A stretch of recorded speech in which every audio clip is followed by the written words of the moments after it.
pengajian kitab Riyadhus Shalihin karangan Al-Imam An-Nawawi. Dalam jadwal atau tema judul yang diajarkan pagi itu tema itu bab yang ketujuh. Tapi ketika membuka-buka dalam kitab Riyadhus Shalihin, bab yang ketujuh itu adalah yang kita baca di bulan November lalu tentang fil yaqini wa tawakkal, tentang yakin kepada Allah dan tawakal kepada Allah Subhanahu wa taala. Lah kita sampaikan tema itu di bulan itu, maka kini kita lanjutkan pembahasan itu di bab yang ke-8. Bab yang ke-8 tentang istiqamah. Gue yakin kalau istiqomah itu apa-apa ibu udah siang deh. Kira-kira arti istiqomah ibu? Teguh pendirian, lurus dalam bersikap. Makanya kata-kata istiqomah itu masih identik dengan kata-kata koma. Koma itu dalam masalah artinya berdiri, lurus. Di antara doa yang selalu kita panjatkan kepada Allah Subhanahu wa taala, minimal 17 kali kita sampaikan, ihdinas siratal mustaqim. Tunjukilah kami jalan yang lurus. Itulah istiqomah. Kita selalu berjalan lurus, tidak menyimpang-nyimpang. Istilah orangnya mengatakan kehidupan kita di dunia itu ibaratkan orang yang sedang menempuh perjalanan. Tempat yang dituju itu jalan itu tujuan ke mana? Bajalanlah ke situ, tapi hati-hati. Jangan terlalu sering singgah-singgah, terutama yang akan membuang-buang waktu bawah. Kalau di jalan nanti nampak di sebelah ada orang menjual durian, ada orang menjual hutan, macam-macam. Sehingga kadang-kadang ada itu mencari yang ada di kiri kanan itu menagih. Lalu acok berhenti, acok singgah, dan bawa airnya lupa kalau jalan kita masih panjang. Sehingga terlalu asik singgah, terlalu lengah singgah, malah bermalam keluar di jalan, tujuannya tak sampai yang dituju. Itu kira-kira ibaratnya yang dikatakan dengan istiqamah. Bahwa caranya Allah menanamkan di diri kita betul-betul selamanya kita ingin konsisten menempuh jalan yang Allah gariskan kawan.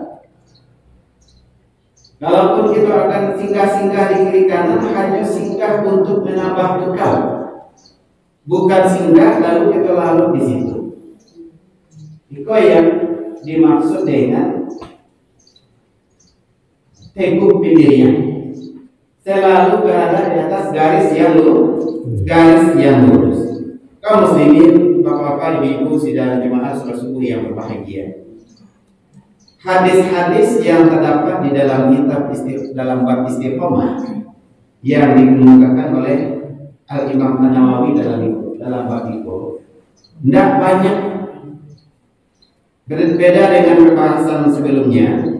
Pembahasan di bab ke-7 itu hadis-hadisnya banyak banget tentang tawakal itu yang bermuka. Bahkan sampai doa-doa yang dianjurkan dibaca sebelum lalu, doa-doa yang dianjurkan dibaca sehingga kita menjadi orang yang betul-betul kokoh keyakinannya, mantap tawakalnya kepada Allah Subhanahu wa taala. Sedangkan tentang istiqomah, beliau hanya menampilkan di situ 2 buah hadis.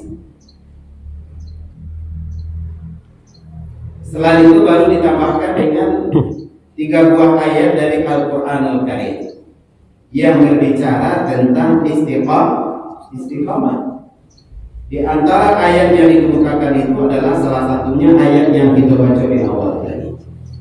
Kata Allah Subhanahu wa taala dari surah Al-Ahqaf ayat 3 balik dan 4 balik.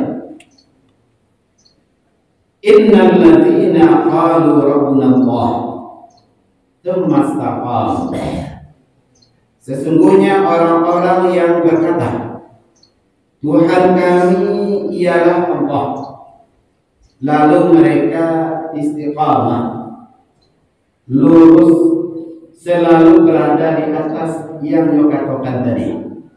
Tuhan kami adalah Allah. Nyopegang erat-erat yang diungkapkan itu, bahkan yakini seyakin-yakinnya, lalu menampakkan dalam perbuatannya sehari-hari. Bagaimana kata Allah?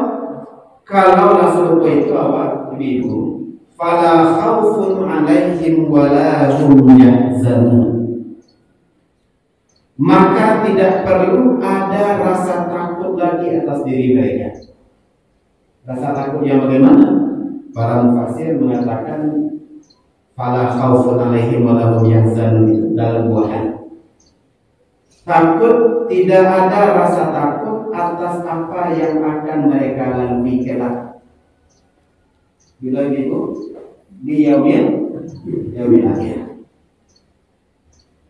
Kalau lakukan keyakinan itu mengatakan Allah adalah Tuhan itu, lalu itu bersikap lurus, berpegang teguh dengan yang kita sampaikan tadi sampai akhir hayat. Lalu kita nampakkan dalam keseharian perbuatan awak, di ucapan awak, maka janji dari Allah Subhanahu wa Ta'ala, kita tidak akan pernah merasa takut lagi tentang baka nasib kehidupan akhirat itu kelak. Maka itu salah satu yang sering menimpa kita manusia adalah kita acok ditimpa rasa takut, rasa khawatir tentang hari esok. Ya tak ibu? Anak awak saja sekolah agak pemalis, gitu macamnya awak besok. Anak kali di rumah tidak pandai memasak sialanya, yang pandai itu cie, dua. Kamu mau biaya ketemu masak mie, masak mie rebus, mie goreng, cek mau biaya cek. Yang selebihnya rupanya tidak pandai lah camir orang itu. Apalagi kalau bicara kehidupan akhirat. Ibu kini mungkin kita tidak merasa khawatir. Ini kita tidak harus jamin bahwa itu kita menaman set. Badan kita sehat, rasa-rasa lain masih panjang umur. Tapi ketika manusia lah mulai ditimpa dan mendekati masa-masa kematian, rasa khauf itu akan hadir lagi. Kira-kira ibu, awak yang tinggal di daerah ketinggian, setiap ada gempa terasa camen. Ya camen itu, apa camen kira-kira? Tapi itu pada nentua. Tapi kadang-kadang orang yang tinggal di atas rumah kayu kadang-kadang camen itu. Padahal akan mungkin ada yang menimpanya karena berada di rumah kayu. Kalaupun ada kayu yang jatuh, tidak terlalu memudaratkan. Bahkan malah ada orang yang sedang di jalan, sedang di luar rumah, tasir juga darahnya ketika ada gempa. Apa maknanya? Ketika itu muncul rasa khawatir dan cemas, bahwa musibah-musibah semacam itu sering identik dengan kematian. Identik dengan bahaya yang akan menimpa, tertimbun dari runtuhan, karena ini barang-barang baret, ada lompatan macam-macam. Artinya apa? Segala hal yang akan membahayakan memunculkan rasa khauf. Padahal kita manusia. Apalagi zaman kini bingung. Sebentar dalam seminggu itu kita sering membaca berita, keluar berita. Hati-hati, kemungkinan gempa megatrust itu akan terjadi. Sering. Terakhir akan keluar berita itu. Karena memang tentu para ahli dia bicara dengan kapasitas keilmuan mereka. Ada sebagian orang yang terlalu mencemaskan karena membayangkan tiba-tiba aduh. Awak sekolah awak batingke, kartu awak di lantai 2, lantai 3, macam-macam. Sampai bekerja awak di gedung-gedung bertingkat. sedang belajar di swalayan lantai 3 lantai 4 muncul kekhawatiran lagi sedang menginap di penginapan di hotel yang lantainya itu jauh katanya. Selalu hal itu memunculkan khauf. Kenapa? Karena memang segala hal yang bisa mencemaskan dan menakutkan di masa depan memunculkan rasa khawatir pada diri manusia. Nah, kemudian kaum muslimin sedang jemaah salat subuh yang berbahagia. Apalagi kalau menyangkut kehidupan akhirat, menyangkut siksaan api neraka, menyangkut kemurkaan Allah Subhanahu wa taala. Itu malah yang harus lebih kita takutkan dan lebih kita cemaskan lagi. Tapi awak ya Allah, saking takutnya ke Allah sampai berdoa itu menetes air matanya, itu menandakan hamba yang sangat bagus, penuh dengan penyesalan diri. Itu termasuk manusia ya, salah satu dari 7 golongan yang kelak akan mendapat naungan dan merasakan angin dan panennya kehidupan akhirat ketika menghadapi hisab yang Allah Subhanahu wa taala. Takana inyo dosa-dosanya kepada Allah. Ingin kelalaian-kelalaiannya selama hidup, lalu dia berdoa memohon ampunan kepada Allah, saking takutnya dengan kelalaian yang lagi kerajokan ditunaikan sampai kebuah air mata karena bermohon diampuni oleh Allah Subhanahu wa taala. Wa rajulun zakarallah fa fadat aina.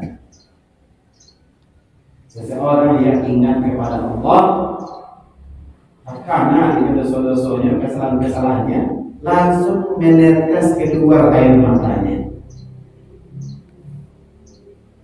Nah ini ibu, kalau kita lain bisa teguh pendirian, berjalan di atas garis yang lurus ketika mengatakan Rabbuna Allah, lah sudah kita sampaikan Tuhan kita adalah Allah, lalu kita lurus bertahan di apa yang kita ucapkan tadi dan kita yakini. Aku janji dari Allah, fala khaufun alaihim.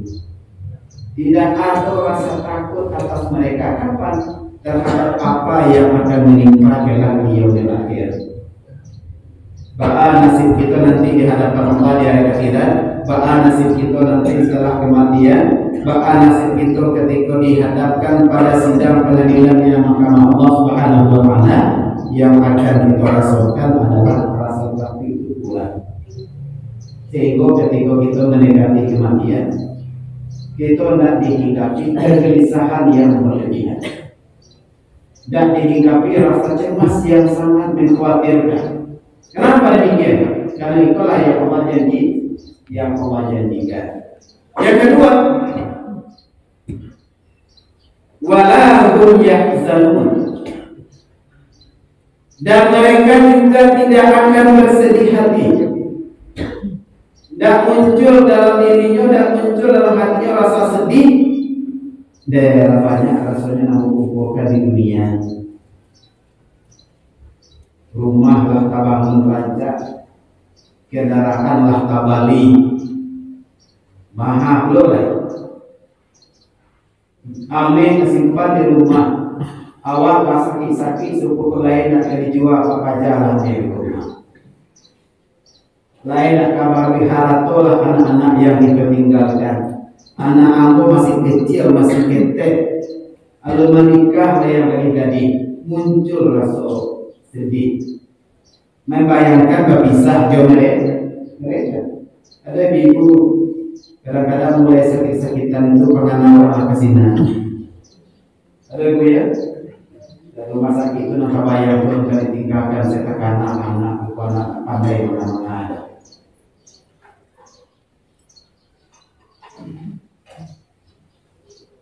Bahkan anak tu awak barang bila barang ekor seperti itu apa?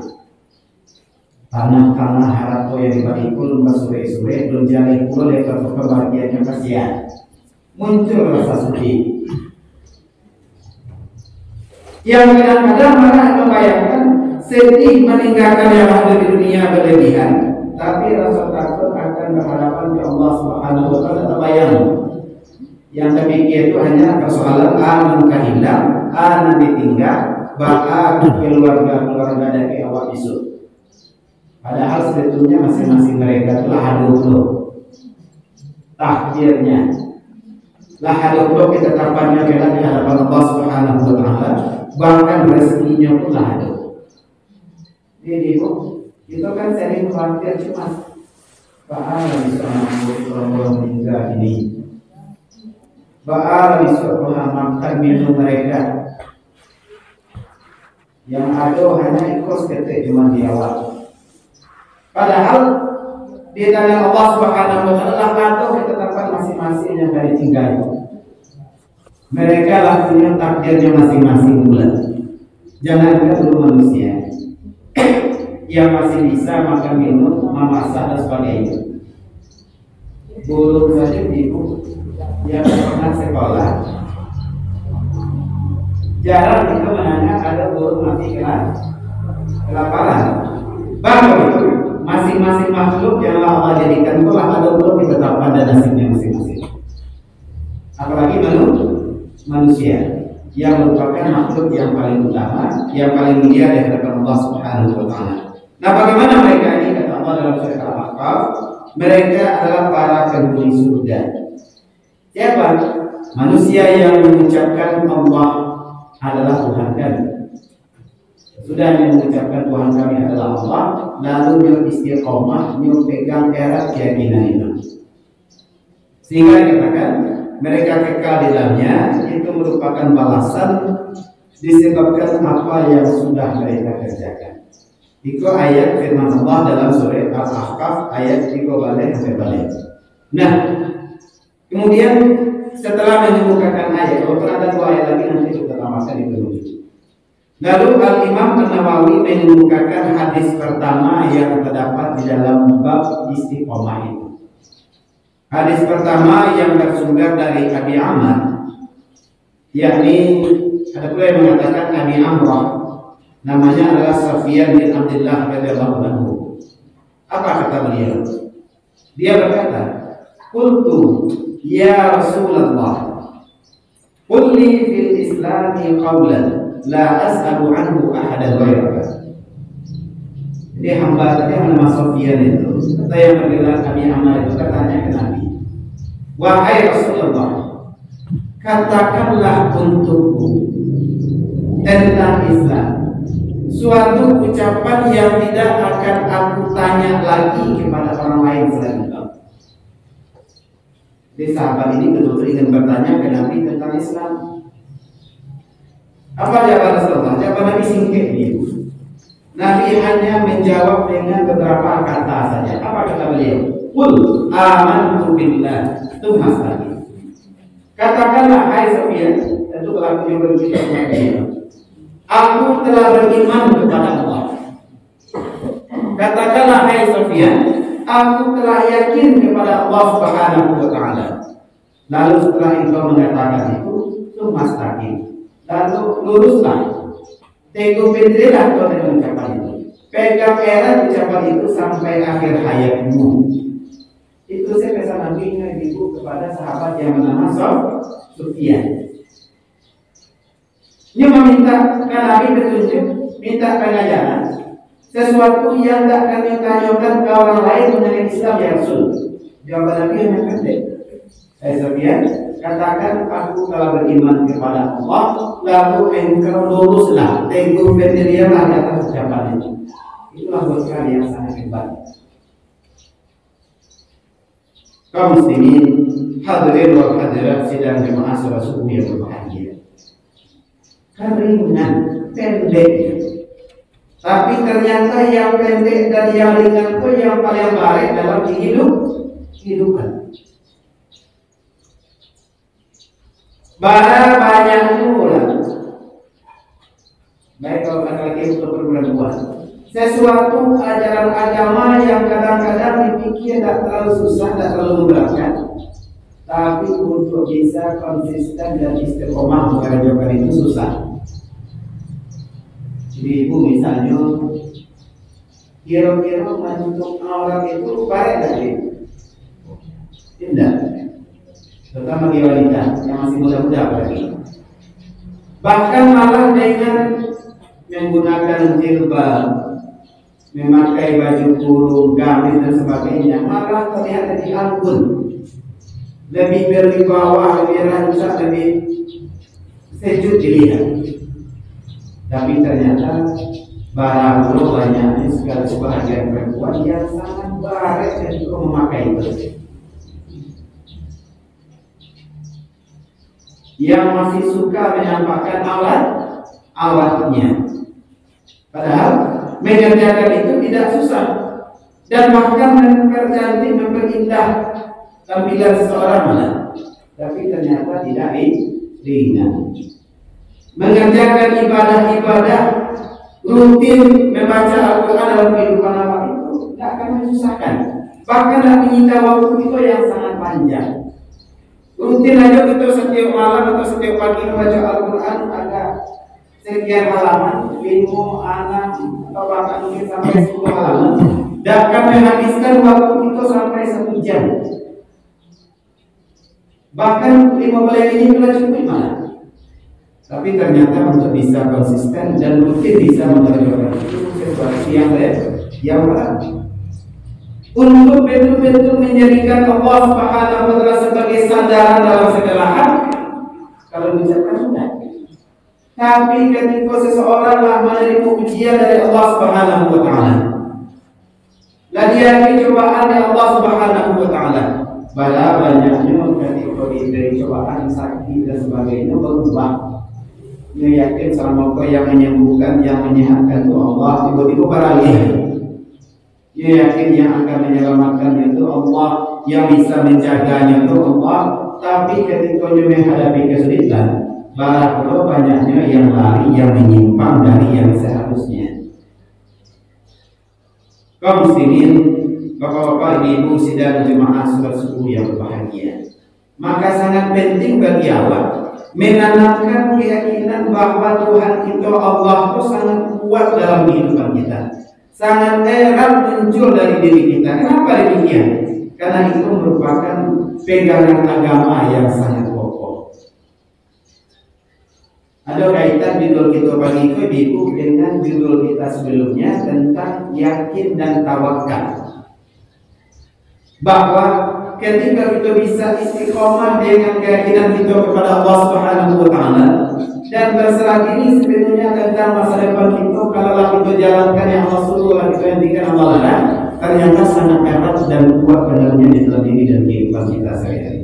Ini yang pertama hadis yang beliau kemukakan mengenai bahagia ini. Kemudian hadis kedua ini, hadis pertama tadi riwayat Imam Muslim, hadis kedua juga diriwayatkan Imam Muslim. Hadis yang bersumber dari Abu Hurairah radhiyallahu anhu. Qala Rasulullah sallallahu alaihi wasallam. Rasulullah sallallahu alaihi wasallam bersabda, qaribu wasaddidu wa'lamu annahu lan yanjua ahadun minkum bi'amali. Apa kata Nabi kita Muhammad sallallahu alaihi wasallam? Bersengajalah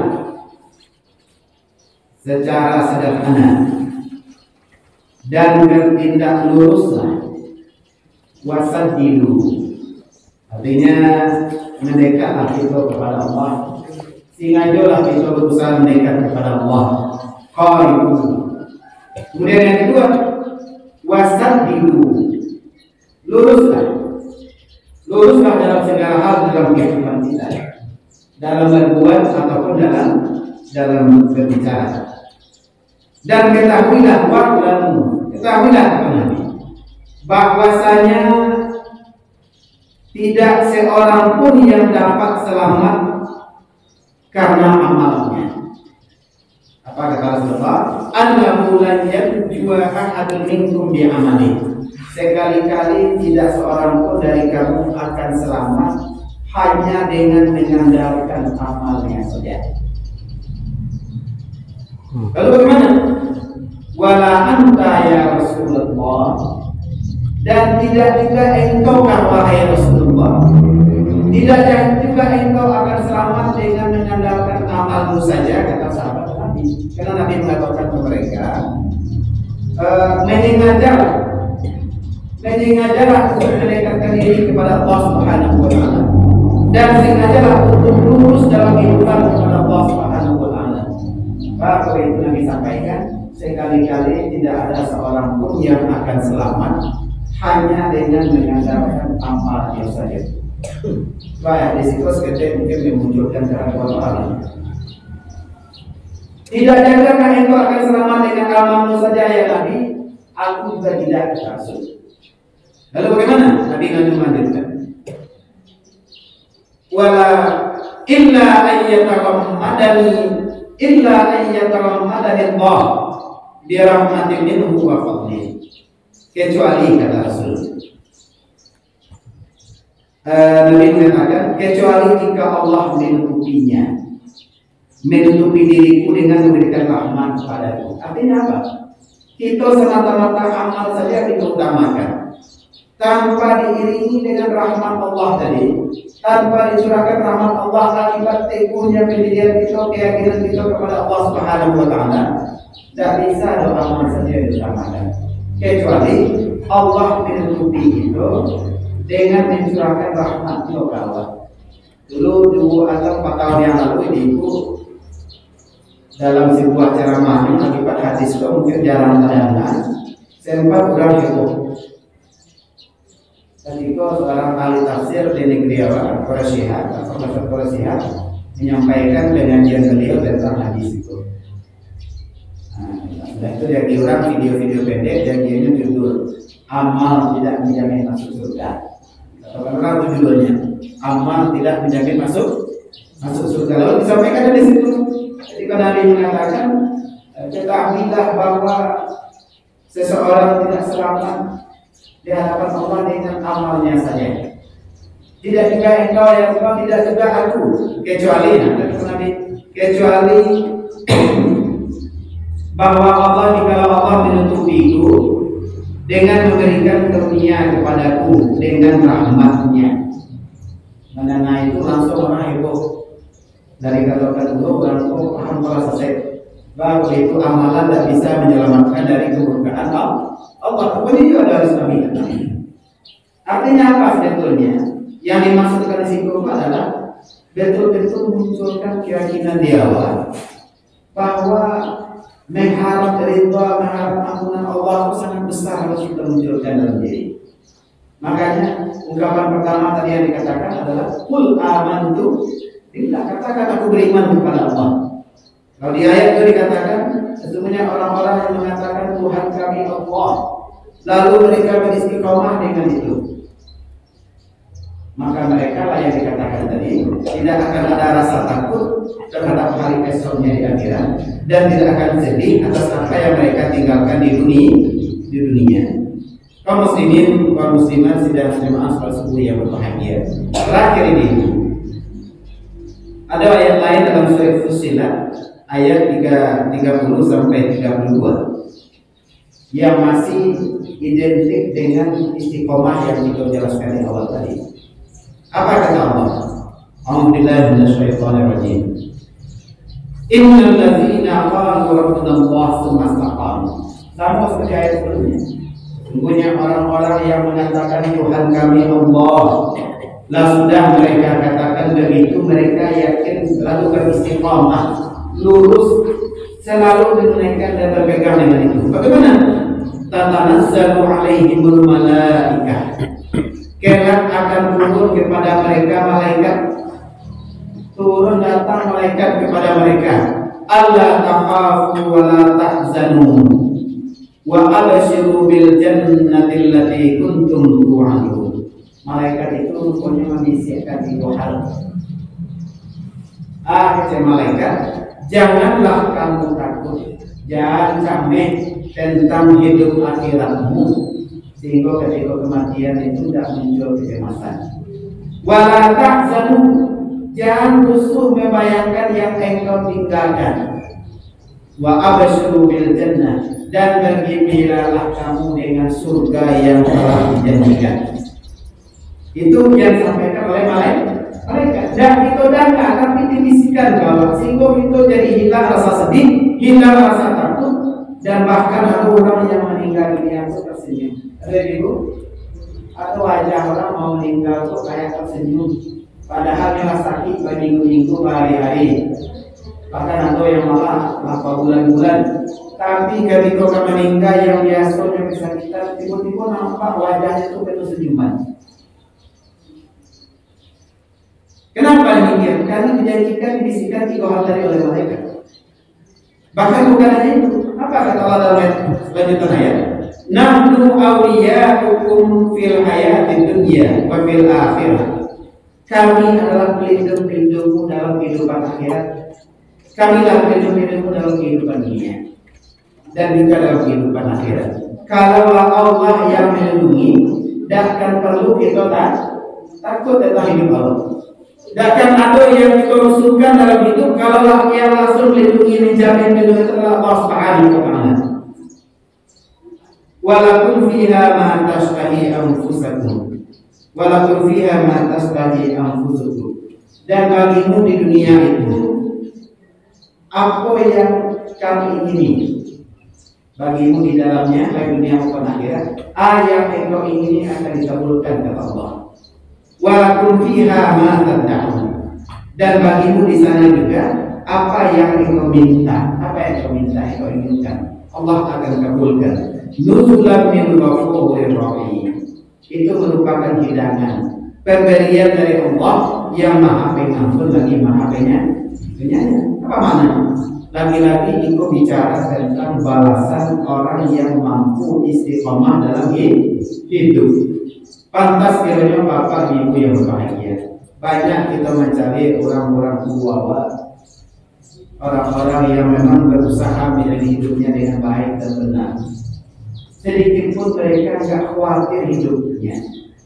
Bahwa itu, selagi kita berbuat baik, selagi kita rutin melakukan amal-amal kebaikan, Allah pasti akan bantu kita. Sehingga benar ternyata dengan keistiqomahan mereka itu, dengan itu pula Allah mencurahkan limpahan yang amat banyak pada sebagian orang. Anggota karena ibu terakhir di kunjung pengajian kita itu ada 2 guru ketika sekolah di Tanah Panjang. Beliau yakin menanamkan ke santrinya, carilah ilmu, lakukanlah perintah Allah, beko nasib awak dan jamin Allah yang atur. Lakukanlah tugas awak masing-masing, karena menjalankan perintah Allah, Allah yang akan mengatur hidup kita, yang akan memberikan menolong kemudahan. Sehingga di sana ada beberapa guru yang kerjanya menjaga sekolah, pondok, mendidik siswa. Rupanya anaknya hebat bahkan sampai pada luar negara mereka sekolah. Kuliahnya itu ada ke Jepang, macam-macam, kami berhasil. Ternyata itu apa yang Allah janjikan, bahwa kalau kita istiqomah, teguh pendirian, urusan dunia dan akhirat itulah ada yang menjamin. Siapa yang menjamin?